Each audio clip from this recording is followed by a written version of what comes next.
You give a little synopsis of the Toronto story and how New York City players, for those that don't know.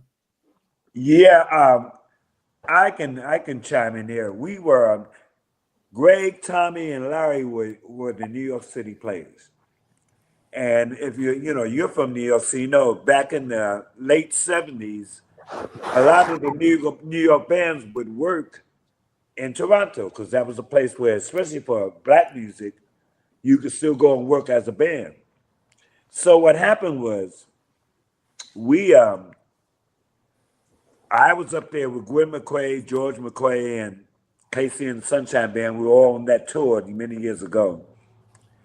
And we were playing Toronto, so we all ended up at the same hotel.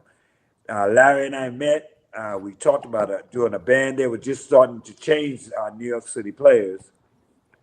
And we all made plans to actually come to New York and do some work. And that's what happened on my birthday. Oh, wow. And, it was so memorable because that's where Rigor Mortis started. That's where we formulated the plans to try to become a supergroup. And it was loving. I mean, from the time that we used to rehearse, and you're from New York, and for those who aren't, me and Arnett lived on Long Island. A lot of people look at New York at 5 boroughs, will look at Long Island as the 6th one. Tommy was from Jersey, so we all had to take the trains in every day. Wow. To make that rehearsal, horns and everything, and we did that for a long time before we had a gig. And rehearsed, and we, came up with ideas. It was quite the experience, from those rehearsals to dance rehearsals, to exercise rehearsals, to horn rehearsals, to vocal rehearsals. Vocal rehearsals.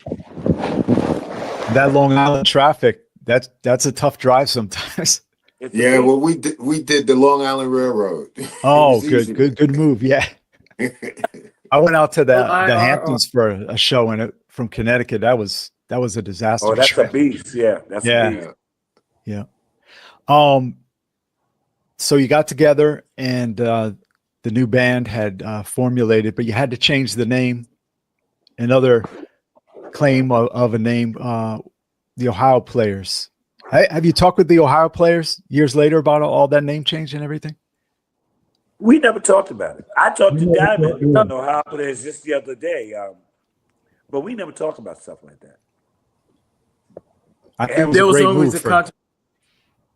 Yeah, Tommy. There was always a controversy regarding Ohio Players. Is who started the owl thing. Oh yeah, that's right. All right, you guys want to chime in and settle this? No, I don't.